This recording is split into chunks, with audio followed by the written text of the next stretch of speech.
Facebook ID অথবা পেজের pay out কীভাবে সেট আপ করবেন একদম নির্ভুলভাবে এ টু জেড সম্পূর্ণ দেখাবো। পে আউট সেট আপ করতে কী কী ডকুমেন্টস প্রয়োজন, ভুল হয়ে গেলে সেটা কীভাবে কারেকশন করবেন সম্পূর্ণ দেখাবো।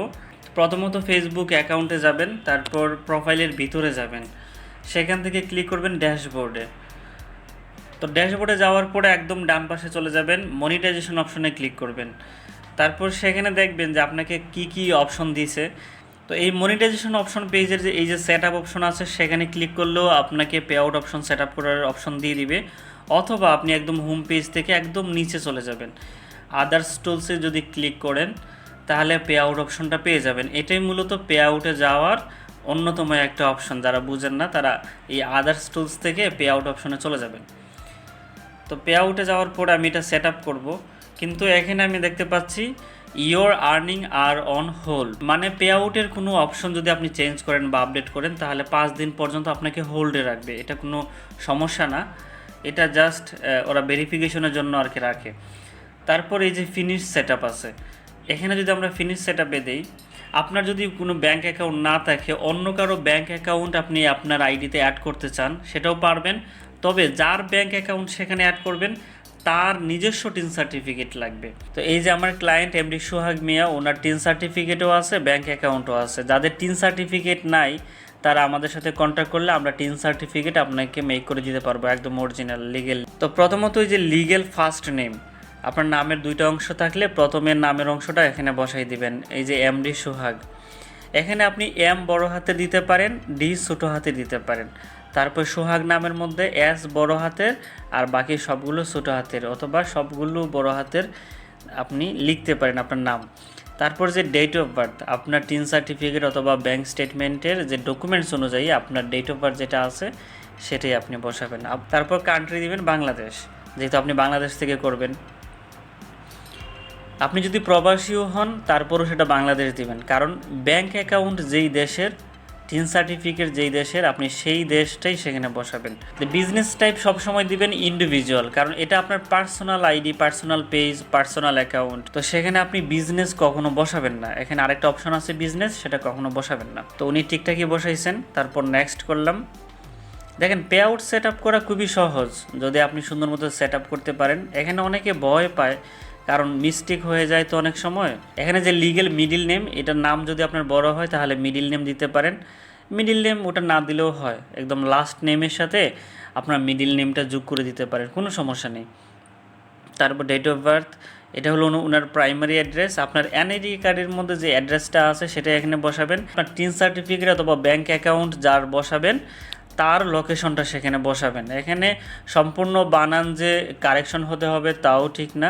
এই যে উনি দেখেন ক্ষমার যে পরে কোনো স্পেস দেয়নি, তো এই যে জালালপুরের পরে ক্ষমা, তারপর একটা স্পেস বাদাঘাট, তারপর তাহিরপুরের আগে আরেকটা স্পেস, এখানে স্পেস না দিলেও হবে, এটা কোনো সমস্যা না। তারপর সিটি, এই যে এখানে উনি একটা ভুল করছেন, এই সিটিতে দিয়ে দিয়েছে সুনামগঞ্জ, সিটি হবে সিলেট, মানে সুনামগঞ্জের বিভাগ হবে সিলেট।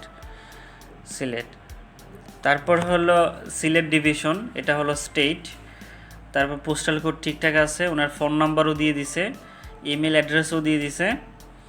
তারপর হলো টিন সার্টিফিকেটের যে নাম্বারটা এটা এখানে বসাইছেন, এটাও ঠিকঠাক আছে। এখানে ব্যাটের যে রেজিস্ট্রেশন নাম্বার এটা দরকার নেই, কারণ এখানে লেখা আছে ইফ অ্যাপ্লিকেবল, এটা অপশনাল, এটা দিতে হবে না। তারপর এই যে টিক চিহ্ন দিয়ে আমরা নেক্সট করে দেব। ট্রাস্ট ব্যাংক পিএলসি, এটা আমরা সিলেক্ট করে দিয়ে কানেক্ট পে আউট মেথডে ক্লিক করে দেব। এখানে আবার অনেকের 2-3টা পে আউট অপশন হয়ে যায়। এখানে পে আউট একাধিকও যদি আপনার থাকে কোনো সমস্যা নাই, আপনার যে কোনো একটা পে আউট সেট আপ করলেই হবে এবং যেটা ভেরিফাইড হয়ে যায়। তো যাই হোক, ওনার একটাই পে আউট, আমরা এটা কানেক্ট পে আউট মেথডে ক্লিক করে দিলাম। এখন হলো অ্যাড ট্যাক্স ইনফো। প্রথমত আপনাকে ব্যাংক ইনফরমেশন সেট আপ করতে হবে, তারপর ট্যাক্স ইনফরমেশন চেক আপ করতে হবে। তো এখানে আবার নতুনভাবে লগ ইন করতে বলতেছে, এখান থেকে আমরা এখন বের হয়ে যাব, একদম সরাসরি বের হয়ে যাব। এই যে দেখেন successfully added pay out method, আমরা কিন্তু পে আউট অপশনটা সাকসেসফুলি অ্যাড করে ফেলছি। এখন হলো জাস্ট টিন সার্টিফিকেট আমরা অ্যাড করব। তো ওনার ফেসবুক অ্যাকাউন্টে আমি ক্রোমে লগ ইন করতেছি, কারণ ট্যাক্স ইনফরমেশন অ্যাড করতে হবে এখান থেকে। এটা হলো ফেসবুকে ব্যাঙ্ক সেট আপের পরে আপনার ট্যাক্স ইনফরমেশন অ্যাড করতে গেলে আবার নতুনভাবে লগ ইন করতে হয়। তো ট্যাক্স ইনফরমেশনটা মূলত যে কোনো ব্রাউজার থেকেই লগ ইন করে করতে হয়। আচ্ছা, ক্রোমে লগ ইন করার পরে যদি আপনার ডেস্কটপ সাইট অন না থাকে তাহলে 3 ডটে ক্লিক করে এই যে ডেস্কটপ সাইটটা আছে এটা অন করে রাখবেন অবশ্যই, না হয় অপশনগুলো পাবেন না। তো আমরা এখন ওনার প্রোফাইলের ভিতরে যাচ্ছি। এরপর হলো ড্যাশবোর্ড, এখান থেকে অল টুলস, এই যে এখানে পে আউট অপশন, মনিটাইজেশনের নিচেই আপনার পে আউট অপশন। ওকে, আমরা এখন পে আউটে ক্লিক করলাম। তারপর ইয়োর আর্নিং অন হোল্ড, এটা ডান পাশে আর একটা অপশন আছে, এই যে ফিনিশ সেটআপ, আমরা ফিনিশ সেটআপে ক্লিক করলাম। এখান থেকে নেক্সট, তারপর আবারও নেক্সট।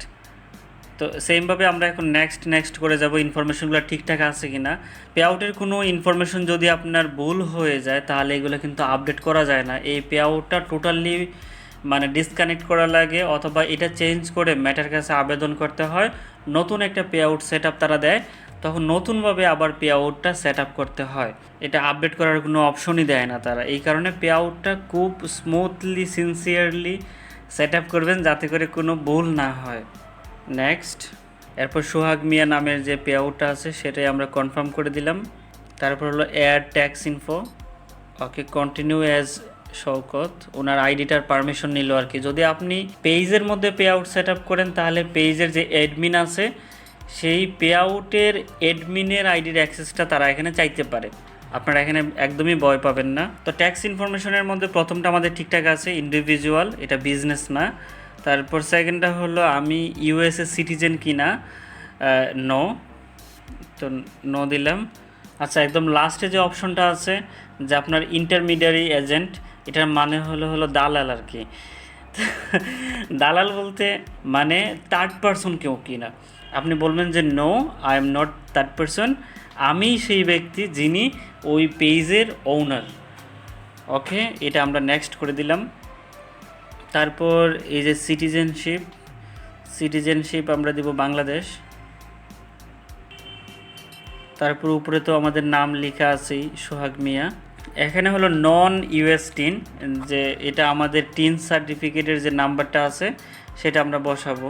আমরা যখন কোনো ক্লায়েন্টের কাজ করি একদম সেফলি কাজ করে দেওয়ার চেষ্টা করি যাতে করে কোনো ভুল না হয়। আর পে আউটে যদি কোনো ভুল থাকে তাহলে এই ফেসবুকের যে টাকাটা এটা ব্যাংক পর্যন্ত আসে না। এই কারণে পে আউটটা আমরা খুব যত্ন সহকারে অ্যাড করে দিই। তো যাই হোক, ওনার টিনটা বসায়া ওটা আমরা নেক্সট করে দিলাম।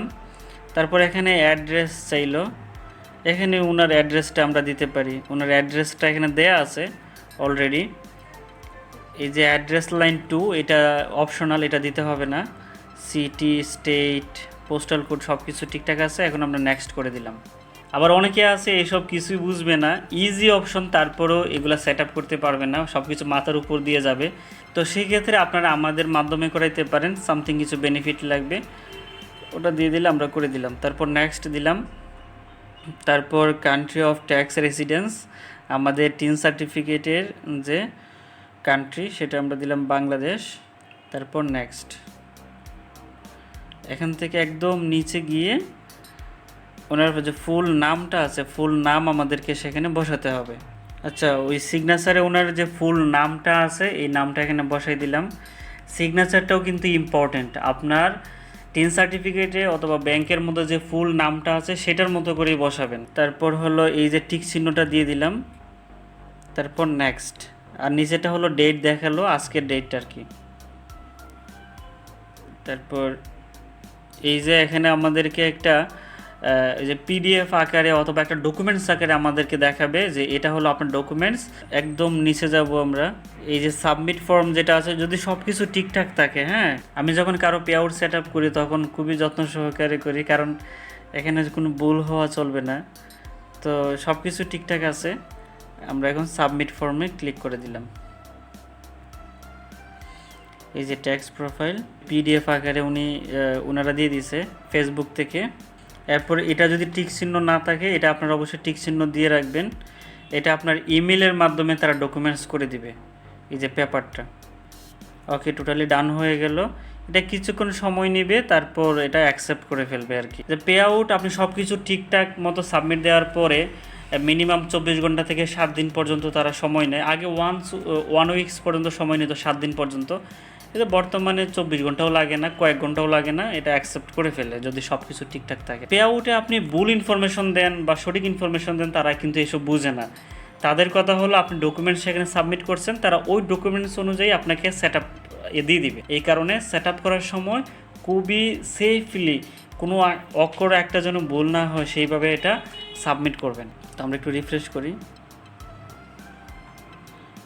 এই যে দেখেন, ওই যে আগে যেটা ইরোর ছিল, ইরোরতে কিন্তু এখন নাই। এখান থেকে যদি আমরা মনিটাইজেশন অপশনে যাই, তাহলে দেখেন এই যে এখানে বলতেছে এখনও পে আউট অপশনটা আপডেট করতে হবে, কিন্তু অলরেডি কিন্তু আপডেট হয়ে গেছে। ফেসবুক মেইন অ্যাপে একটু সময় লাগবে হয়তো বা, ফেসবুক তো বুঝিনি, এসব সিকিউরিটির কোনো মাপ নেই। ওই ক্রোমের মধ্যে দেখছেন তো হয়ে গেছে, কিন্তু ফেসবুক অ্যাপের মধ্যে দেখাচ্ছে এখনও হয়নি। পে আউটে আপনি যখন সবগুলো ইনফরমেশন ঠিকঠাক মতো সাবমিট করে দিবেন, তারা এটাকে সেভ করে দিবে, কিন্তু ইনকমপ্লিটলি আপনার এটা সেট আপ ডান করবে না ইনস্ট্যান্ট। 1 দিন থেকে 5 দিন পর্যন্ত তারা সময় নেবে। তারপরে এই যে your earning are on hold, এটা উঠে যাবে এবং ব্যাংক ঠিকঠাক মতো বসে যাবে। Facebook ID, page, Instagram, WhatsApp সহ ম্যাটার যতগুলো প্রবলেম আছে, আপনারা সেফটি সিকিউরিটির স্বার্থে এসওয়াইবি ইনভেস্টমেন্ট ইউটিউব চ্যানেল এবং পেজ আপনারা ফলো দিয়ে রাখবেন। এবং আমরা কিন্তু রিকভারি কাজও করি। ফেসবুক হ্যাক হওয়া, পেজ, আইডি, তারপর পে আউটের বিভিন্ন সমস্যা, ব্যালেন্স, এই সব কিছু সার্ভিস পাইতে আমাদের হোয়াটসঅ্যাপে কন্ট্যাক্ট করতে পারেন। বিশেষ ইমার্জেন্সি হলে আমার যে পার্সোনাল নাম্বার লাস্টে 5670, সেই হোয়াটসঅ্যাপে আপনারা কন্ট্যাক্ট করতে পারেন। আর ওটা কিছুক্ষণের মধ্যে ঠিকঠাক হয়ে যাবে। আল্লাহ হাফেজ, থ্যাংক ইউ।